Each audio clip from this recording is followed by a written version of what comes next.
Today's episode is brought to you by Taft Law and its Franchise Advance Program, a one-of-a-kind program developed by your host, Josh Brown, to help entrepreneurs assess, convert, and grow your business the right way through sound franchise structures. To learn more, go to taftlaw.com and type Franchise Advance Program in the search bar. If you think like, act like, or are trying to grow like a franchise, then the Franchise Euphoria podcast is for you. Hello and welcome everybody. Josh Brown here, and I created this podcast for one main goal: to help people who are trying to grow their business through franchising or franchise-like structures to do it the right way. I've been practicing law now as a franchise lawyer for many, many years, and I've seen it done the right way and the wrong way. And this podcast is not filled with a bunch of legal mumbo jumbo. Rather, I talk with real people, people who have been there, have done it, are doing it right now. And I also dive deep into specific topics related to franchising. So if this is of interest to you, you are at the right place. Enjoy.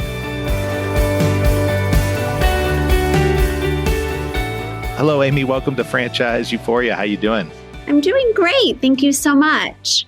Well, I'm excited to learn about you, learn about your background, and learn about this Sit Still Kid Salon franchise that I've heard a little bit about, and I've seen from some of the materials that you've sent and online and whatnot. But me being a dad of three daughters, I got to know about these kid salon franchises.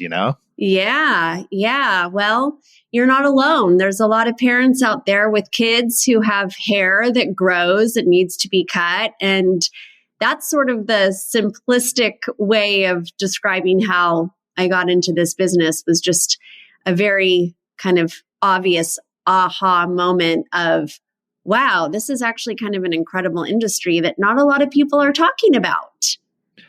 But you kind of you've been in and around other successful businesses, some franchise, some not. And I know there's a little bit of a backstory here that I'd love for you to get into in terms of the original founder of the first location, I believe in Portland, of Sit Still. But first of all, how did you learn about this? I mean, we'll go backwards a little bit and talk about your past experience. But I'm curious right now, how did you find out about this? How did you learn about this business? Yeah, well, I was a client, and that I think is sort of a key theme to how my career has evolved over the years. It's been anything but linear, but you mentioned a few of the other businesses that I've been involved in my career, it's really been through experience. So I have two kids. My son's 10 now and my daughter's 6. And when my son was probably close to 2 years old, I had this moment. He wakes up, he's got a mullet, not an intentional mullet, like a legit mullet. And it's like, oh my gosh, where does one get their kid's haircut? And I actually went on Facebook and put it out into the Facebook universe, which, back then was sort of how you did things. And it was this unanimous from kind of all different spheres of my life. Oh, if, check out Sit Still, go to Sit Still. You got to take him to Sit Still. This is all, in the Portland market where I'm now based. And I did just that. I took him to Sit Still and had an incredible experience. And at the time was working for a different franchise business, also based in Portland. And, just sort of had this moment thinking, this would be a great franchise. I didn't do much with it then, but just had this moment. And that's a moment that's not necessarily unfamiliar to me. It's really kind of how I've built my career. It's just these experiences really connecting with a brand, with a concept, with a feeling, and that actually kind of manifesting into my involvement in these businesses in some way. So that was back in probably, 2013, 2014. And, fast forward a couple of years, and I was actually kind of match made with the woman who founded Sit Still. And she and I went and had coffee it had come to my attention that she was actually interested in franchising. And, we connected, we really hit it off, great chemistry. I think, again, not unique to this situation. She's a classic founder. She has incredible vision. She's highly creative. She has a really unique perspective on her business. But when it came to franchising, really had no clue what to do.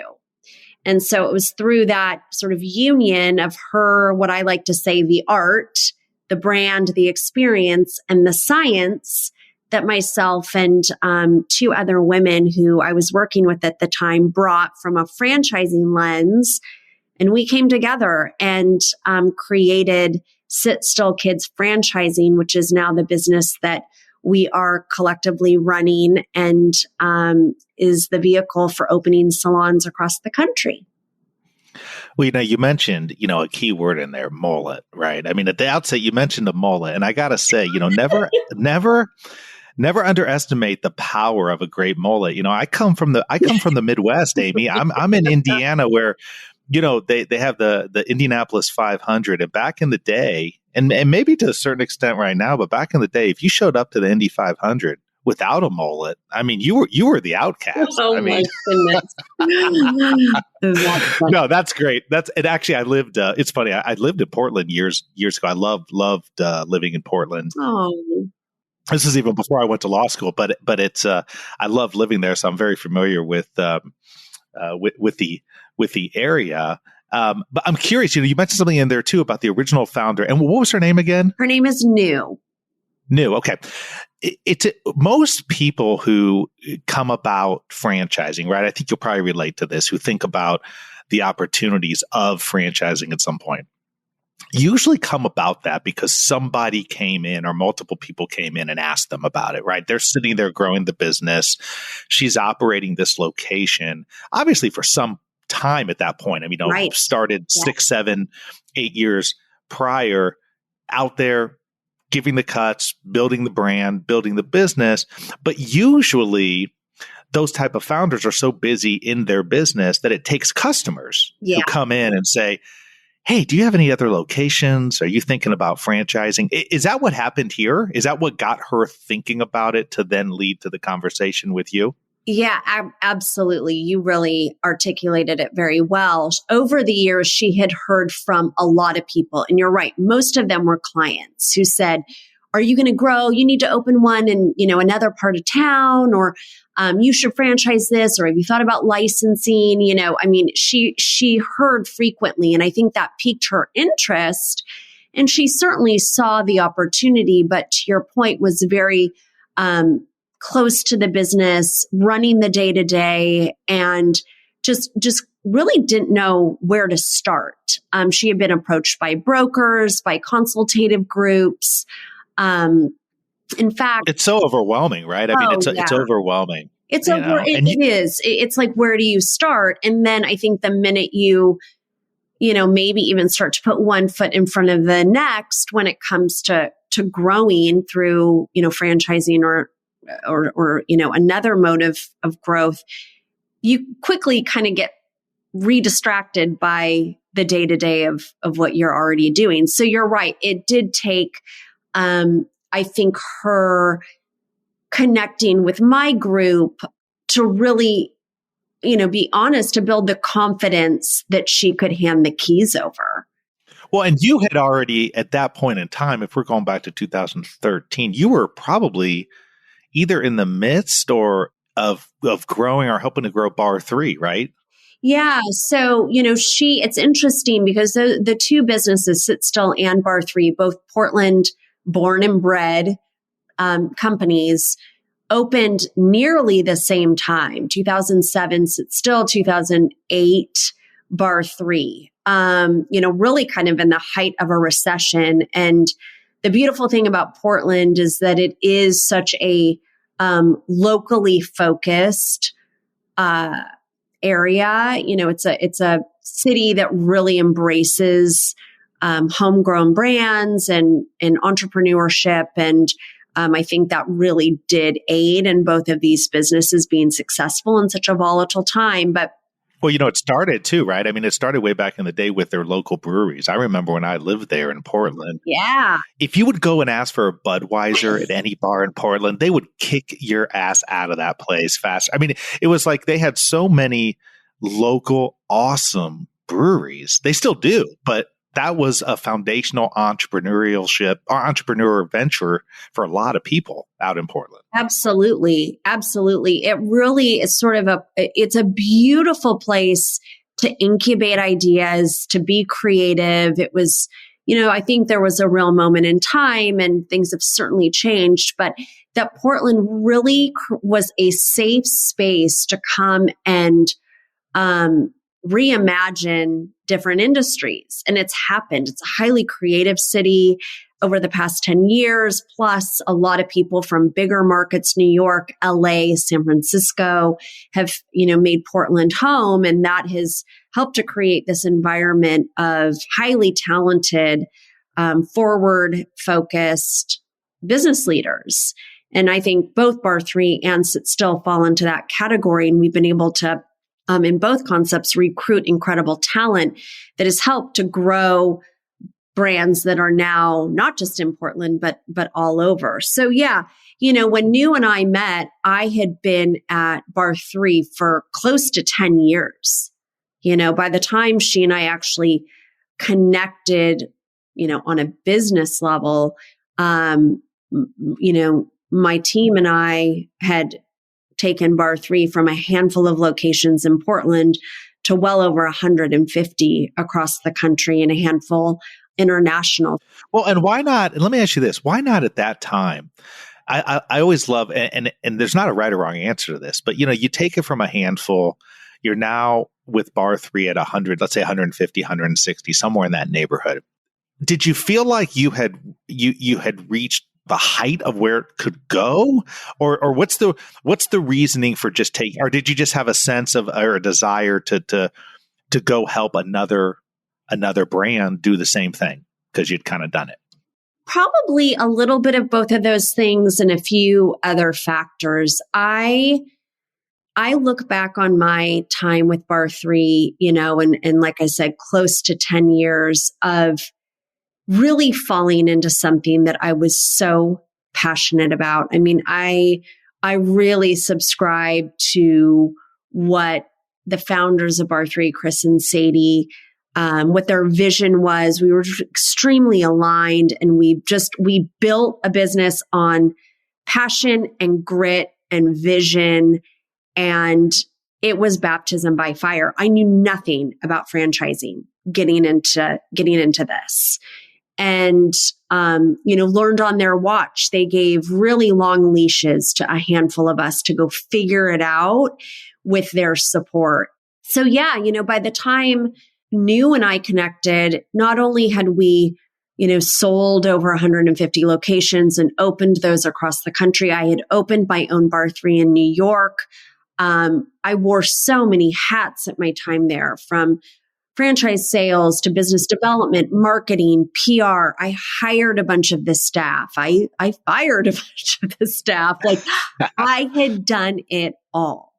There was nothing left to do. And while I would never describe Bar3 as corporate, we started at the founder's dining room table. And by the time I left, I had an office. A lot of people had an office. There were people in the office that I didn't know very well. Like it became something else. And I love to build. I love the startup phase. There's people who are like that, right? It's just a personality trait. Yes. And it is so interesting because there are just people who love to be builders. It's the excitement of not exactly knowing the next step, yet That's utilizing right. your experience from the past that you can say, hey, there is a roadmap here, but it may not go along all the same roads. Right. Totally. It was time to take that experience, all those learnings, the wisdom, and apply it to something else. And boutique fitness had changed so quickly, in the time that I had been with Bar3, and it felt exciting. and liberating to look at a category, personal service, kids, hair, where, it was just so straightforward, like I said, there's millions of children in this country. They have hair. It grows. It needs to be cut. If not us, then who? There was no clear market leader. It really felt right. And I would never say it's been easy, but that opportunity that seemed so clear to us back in 2018 is even more clear today. Well, you hit on something. I mean, that's really important what you said there, because, I often get in discussions and I think it uniformly is true. It's hard to find an exception to this in franchising. And that is the concepts that have legs and have sustainability over time at their core are simple, but that doesn't mean they're easy. It doesn't mean they're easy. When people confuse simple and easy, it's not easy. But it's simple and straightforward. In other words, like you said, it's clear. Here we are. We're in a niche market. New has this business. It's focused on kids haircuts, right? The business itself is, you come in, you get a haircut, you make an appointment online. There's maybe an app component. We make it fun for kids and we add some other things around it. But it's so clear and identifiable as to who the market is. And I know you're a big brand. I know you're huge in branding. That's why I'm sure you're going to have some thoughts on this, but it makes it so much easier to brand a concept when you have such a clear, not only you have a clear idea of what it is, but it's so clear to the public at large. It's so clear to the underlying consumer that, oh yeah, this is what this is. And that makes it so much easier to brand it. That's right. That's exactly right. It's this service-based business that, has built-in clientele. And so you kind of put that in a box and then you get to be creative. Then it really is about the brand and the experience that surrounds that core offering. And that is what New was so brilliant at. I would not have gotten into kids' hair had it not been for the modern approach that she took, her vision for a service retail hybrid model. It's in the details. Well, Angie had to solve the mullet issue. You had to solve the mullet issue. Tell me about that. Tell me about Amy and not Amy, you're Amy. Tell me about New and that conversation that you guys had. Was it an immediate clicking? Did you guys immediate click, or did you have to really kind of sell her on, hey, this is, because for a founder that can be hard, right? Mm-hmm. It's really hard for a founder to open themselves up to somebody else coming in. Yeah. I would say there was an immediate click. I think, she would tell it better, but I think that there was trust right away. I think that she felt a level of confidence and just comfort in knowing, she was familiar with Bar 3. She took Bar 3 classes, so she knew our pedigree. And she had watched Bar 3 grow. And I think that has served my partners and I so well. I mean, every single day, it legitimizes our experience. That's not to say we are not still learning. We are not having new issues. We are not, continuing to be perplexed by aspects of franchising, but we know how to navigate it in a way that, she just didn't. I was a passionate client. She knew I bought what she had to offer, from a client perspective. And so there was real resonance there. We shared a bunch of mutual friends. There was a level of comfort right away that I think, it just has to be there. We both took risks in coming together. Originally, there were 4 of us. So 2 other women from Bar 3 and myself left after, all of us were founding members of Bar 3. We had built careers. We had, job security. We had salaries. We had a good gig. And so to make the leap was, a risk on our end, and it was a risk for New. We bought into the business. She no longer owned the business outright. There was, just a lot of due diligence that went into us ultimately coming together as partners. And I think the confidence that was built on her side was our experience, and the confidence that was built on my partners, my Bar 3 partners and myself, the confidence that we established really was born out of the opportunity. It was looking at what New had built over 10 years on her own as a small business owner. We looked under the hood. We were like, wow, impressive. She's done very well. And then we looked at the industry at large. We studied the other kids' hair salon franchises and saw quickly how incredibly she outperformed all of them. And so we knew we were sitting on something really exciting. Well, I think it's important that, the founder's still involved and still a big part of it. People have a misconception, I think, of growth stories with businesses. There's a misconception that founders get a business up and going, and then once it gets to a certain point, they sort of just step aside and let other more experienced people come in completely. And actually, if you look historically at some of the most successful businesses that this country's ever seen, it's actually the opposite of that. That the founders, they grow with the business. They find ways to get beyond their original skill set, broaden their skill set. And oftentimes that means broadening the team, bringing other people on. But if you look historically at businesses that have succeeded long term, you'll see a large percentage of them still are founder led. And that's an important component, because so often a business can go astray if the founder is no longer a part of it. Somebody may, whether it's an equity group or whatever the case may be, the interests become different. The underlying passion that you've talked about is not there. I'm curious, when you guys partnered up, was the plan as part of the partnership right from the get-go? Did you guys have a specific franchise plan in mind, or was it, hey, we're going to do this together, and this is where we think we're going to go, but let's figure this out together after we solidify this partnership? We definitely saw an opportunity for hundreds of salons across the country as we leaned on demographic information and just really sort of looking at the numbers and the data, and really the lack of children's hair salons across the country.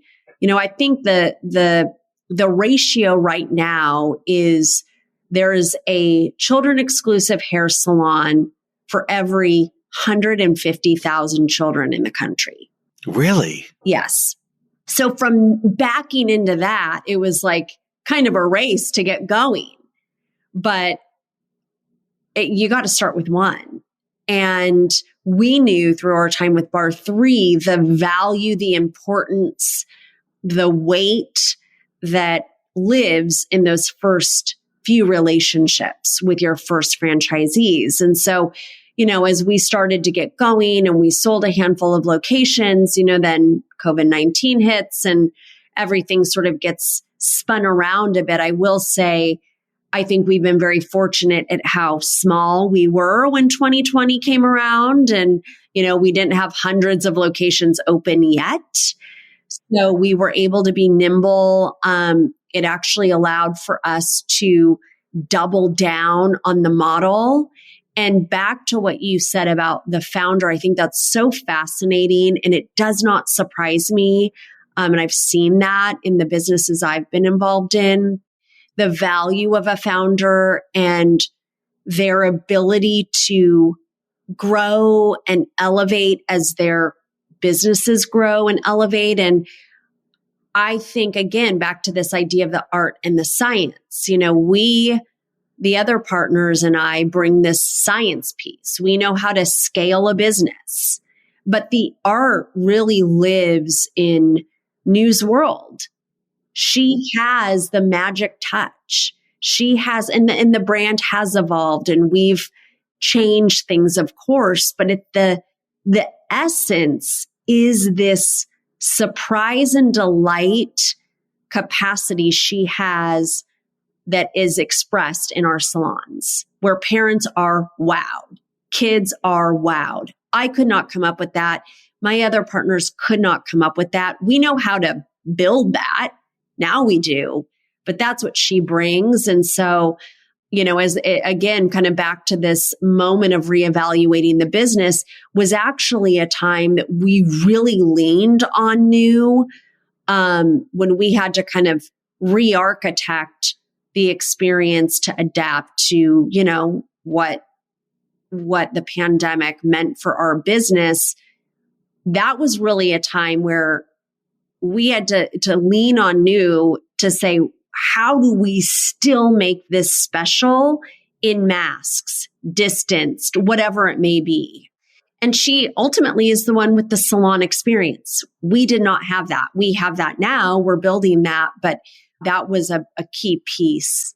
So what's the experience like if I'm coming into a Sit Still salon and I'm bringing one of I've got a 12, 8, and 6-year-old, all girls. Oh my gosh, perfect. Okay, so I'm looking at this. I'm going, okay, that's cool. I can, tell me what the experience is like, and then tell me what is so special about it. Because I think that's really important as you are looking at the franchising component as to how this sticks out. It sticks out just generally from the fact that it's a kids only type salon. But beyond that, talk about what the experience is like for the end using customer. Yeah. Well, I think it starts from how a parent books with us.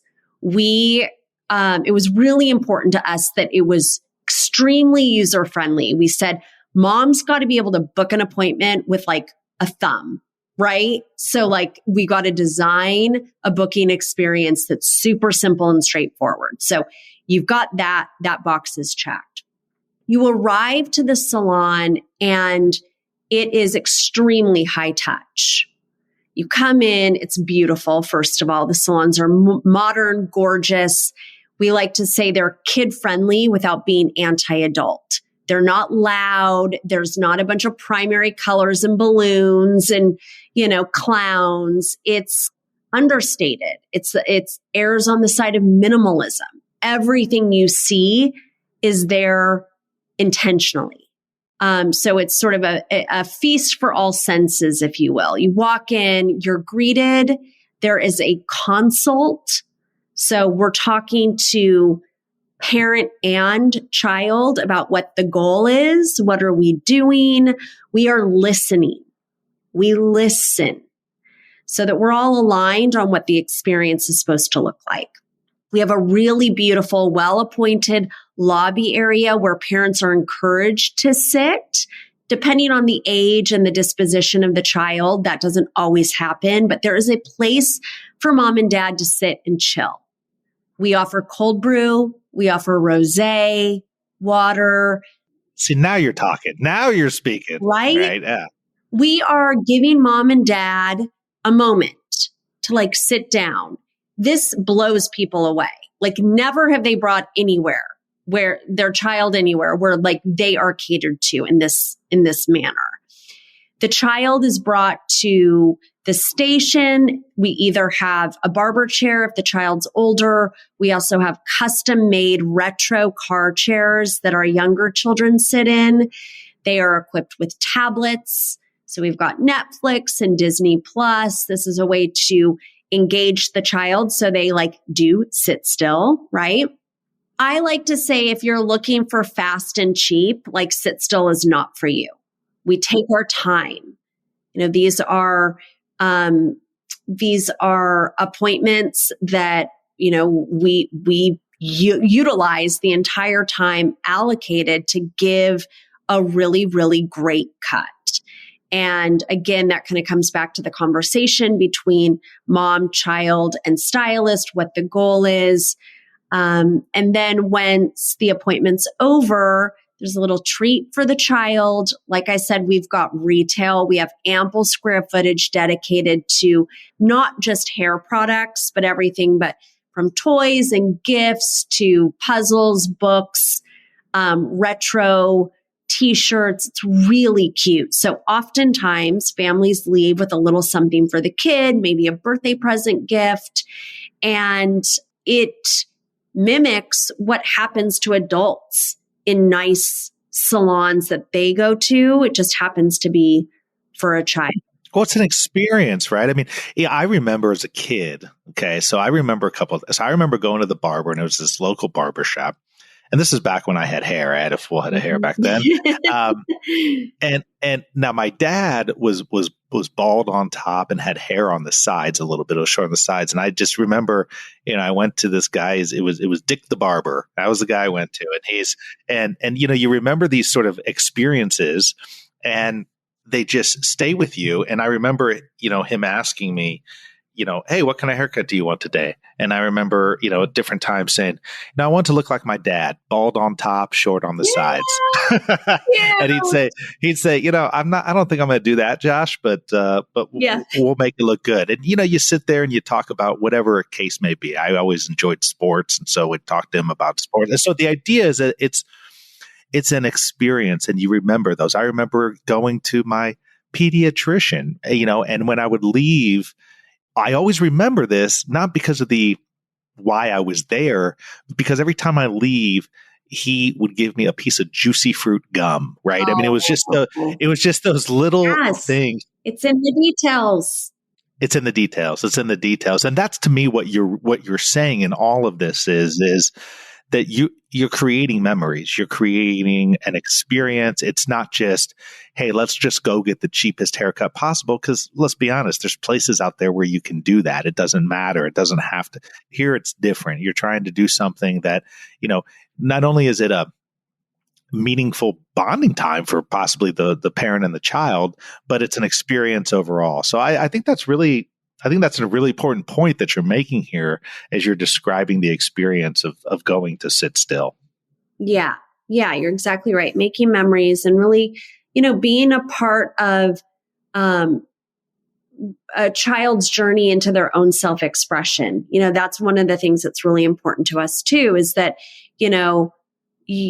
kids can be kids, and we can be a part of that, their team. And like you said, people have babies and they go to school and they have teachers and they go to the doctor and they go to the dentist. But when it comes to their hair, who is that advocate? And we see a real opportunity in being that advocate and being a positive influence in our kiddos' lives. And, if they start seeing us at, around 2, their first haircut, we have them for several years, and we take that really seriously. Yeah. What age? This is a good question. What age group does it really kind of go up to? Is there a limit or? No, there's no limit. It just sort of the natural attrition, I would say, happens around, 10 to 12. We have some service options on our menu that do cater to older kids, hair color, special styling. There's some events that would maybe bring in an older child. But yeah, my 10-year-old, when we went to Sit Still a couple weeks ago, was like, where do I go after Sit Still? I was like, you're never not going to Sit Still. He's an anomaly, I guess. Well, so it brings up a good point, because obviously experience is so much a part of the equation here with this franchise, as with many franchises. And, with the founder and her original store and the stores that she's in, she obviously brings that magic touch. It's important though, right? As you get franchisees, who are the people running these additional locations? I don't know what your experience was with Bar 3, but oftentimes, and I find this to be true, that franchises that grow, that have success growing, they find ultimately good operators. And ideally, they want those operators to own more locations if it's feasible, because you've got it built in. So you want a multi-unit type operator. I presume that's kind of what you guys are looking for. You may be in the mode right now of just trying to find a good base of franchisees, but talk a little bit about who you're looking for and what criteria they bring. Is this something where, the owner operator is there 6-7 days a week and so forth? Talk about that. Yeah. I think like so many businesses, it's really important, especially in the beginning, that the owner is involved. Yes, we are looking for owner operators in the sense that they are running their business. Now, are they cutting hair? No.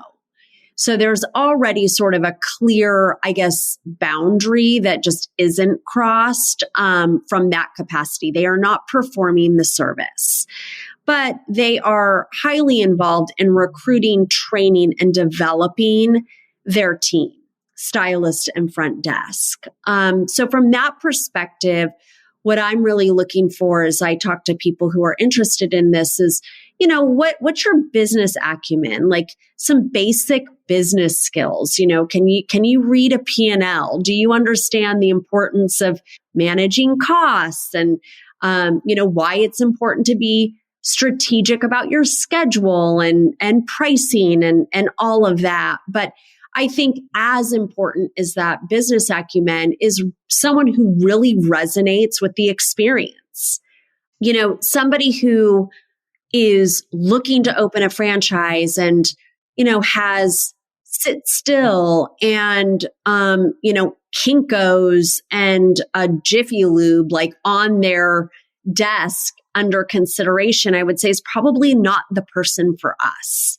We're not necessarily looking for somebody who just wants to own a franchise. We are looking for people who really understand the opportunity as much as we do. And that becomes clear quite early on in conversation with prospects. So yeah, alignment with the brand, with the experience, some business acumen, and then, their market, what kind of market are they in? The beauty of Sit Still, again, is that, yes, our clients are kids and kids are everywhere, but there are certain marketplaces that lend themselves to sit still more than others. And so we like to really, understand where the interest is and how we can best optimize our locations. Yeah, I mean, you're probably looking for suburbs, right? A lot. I mean, is that fair? I mean, because you've got a lot of families, a lot of maybe younger kids. Exactly. You can imagine that the more kids in household, in any given area, the bigger opportunity we have. So yeah, you're right. The suburbs are kind of where it's at, but not all suburbs are the same. And we have 4 locations open right now. And I think that has given us some really great insight into kind of behavior, if you will. And, one of our corporate locations is in a more urban area in Portland, and how that stands up against, the more traditional just suburb that kind of looks like it could be in any city, USA. Not necessarily one stronger than the other, but watching client behavior, what resonates with certain, demographics more than others. So. Well, and the smart franchise systems, it sounds like you're doing this, are they're data driven from it's all about the people, but it's about the data to drive the decisions that the franchisor is making. In other words, the data is going to tell you out of these 4 locations a whole bunch of different information, yes. And then you find out, okay, what are the ideal aspects of these locations? What are the not so ideal aspects? Right. And then going forward, how do we continue to improve upon that? And that's really the in my experience, the best way to do it.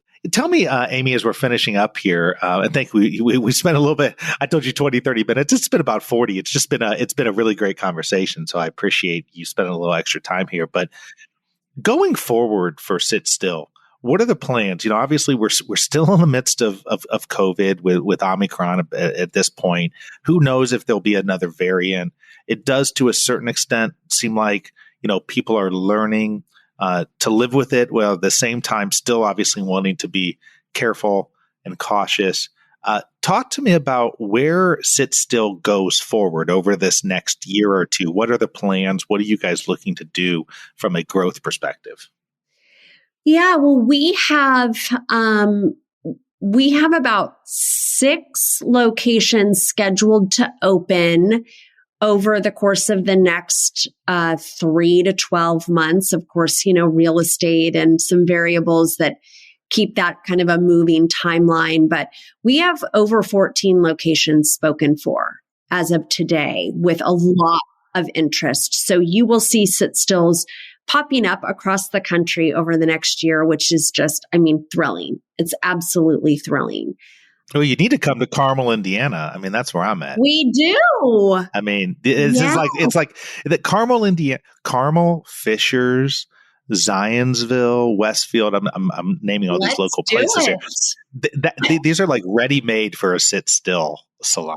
Well, I just described my ideal owners. So if you know anybody, I'll let you know offline. Yeah. No. So just excited to continue to connect with people across the country. The one area of the business we're really excited to see some progress is our own private label line of bath and body care products for children and their families. I saw that. Shampoos, conditioners. Yes. Yeah. So working on that, which is really, exciting on a lot of levels, including for our franchisees. Now, are they going to be sort of organic, all natural, or what? Oh, you know it. You know it. Yeah. We put everything through our own personal filters. We're 4 moms with pretty high standards when it comes to our kids. So yeah, absolutely clean. One of the things that we think could be really cool, we'll see if we can materialize it, is actually having our evergreen products refillable in the salon. So you actually, bring your bottle in, you buy your bottle from us, fill it with us, take it home, use it, and bring your bottle back. That's great. I love that. I've always wondered why more places don't do that, because you get the bottle, it's done. It's like, just go refill it instead of just a whole nother bottle. That's right. Yeah. More economical, obviously way better for the environment. And from a business perspective, gets people coming back. Get you coming back in. Yeah. So we're looking at that. There's even a subscription. You could even look at a subscription type model for that too, right? You probably already are, Yes, you are speaking our language. Absolutely. Trying to, crack a membership subscription model, just, continuing to create value and retention with our client base is something, we are always focused on. But yeah, just ensuring that this next wave of salons opens really successfully. And I truly believe that it is through these salons that we find our next wave of salon owners. That's, the inside out approach that is quite familiar to us, and that I believe is our strongest strategy, again, for working with owners who really align with our vision and the opportunity, and will bring their A game to ownership. So yeah, lots in front of us, but just staying focused. And, your question about the pandemic, we in Portland, being in the state of Oregon where, restrictions were really high, we're still able to function as an essential business, which I think is a really important factoid for people sort of trying to speculate what the future holds for us from just a pandemic perspective. We were able to stay open, and we did quite well. Parents trust us. Our salons have been known to be really, really clean. Like, you can eat a Cheerio off our floor clean. That's been our reputation all along. And so we have, only increased our measures to be a really safe space for children and their families. And again, those learnings and that evolution of our business, I think, has just positioned us really well to embark on this sort of next wave of what life, with COVID looks like. Well, if anybody wants to learn more about Sit Still, you can go to sitstillkids.com. That's sitstillkids.com. Such a great name. Yeah. Amy, I really appreciate you coming on. I speak to a lot of people. You and I were talking offline. I've been doing this podcast for 9 years, but I've been in the franchise world for, over 18 or 19 years, and over 16 in the legal side. So I've seen a lot of different businesses. One of the things that sticks out with you and Sit Still is that you guys are coming at this with a real desire to do it the right way, and to find people who can help you grow this and take the time to do that. And I think that's really, really important, because oftentimes people, I think, unfortunately, get stuck into what I would call the franchise rat race of trying to just grow as fast as possible. And I'm always sort of on the outskirts going, no, don't do it. I mean, sometimes it works. That's the hard part. Like, that's why people do it, because sometimes it does work. But if you look at what the tried and true is, it's all about finding those initial good franchisees, up to 10, 15, 20. And if you get that good core, what's amazing about that is, like you said, you continue to now grow from within. Those people who are successful, especially in this kind of model, look at opening up other locations, because if they can do it, they've got a good team in place. None of these owners are sitting there cutting people's hair. That's what the stylists are for. And so if you can learn how to run a location well, in accordance with, your standards and procedures and that of the franchisors, then that lends itself to an opportunity to own multiple locations, which to me speaks to a win-win. There are very few franchise relationships where a franchisee is not looking to have multiple locations. They do exist, they do exist, but the reality is that is a winning formula, and that's also winning for the franchisor too. So that's usually a good place to be in. So thank you for coming on and sharing your background, your experience, your passion for Sit Still. And we look forward to hearing all the success that I'm sure is going to occur as you continue to grow into the future. Well, thank you so much, Josh. It was awesome chatting with you. Thank you so much for tuning into another episode of Franchise Euphoria. If you enjoyed it, please head over to Apple Podcasts and leave a rating and review. It really helps to get this show out to more and more people. Also, if you have any questions, have ideas for guests or topics, please email me, josh@indyfranchiselaw.com. That's Josh at indyfranchiselaw.com. And finally, please note that this podcast is for entertainment and educational purposes and is not in any way, shape, or form meant to be any kind of legal advice. If you're seeking legal advice, please contact a lawyer. Have a great one. Happy franchising.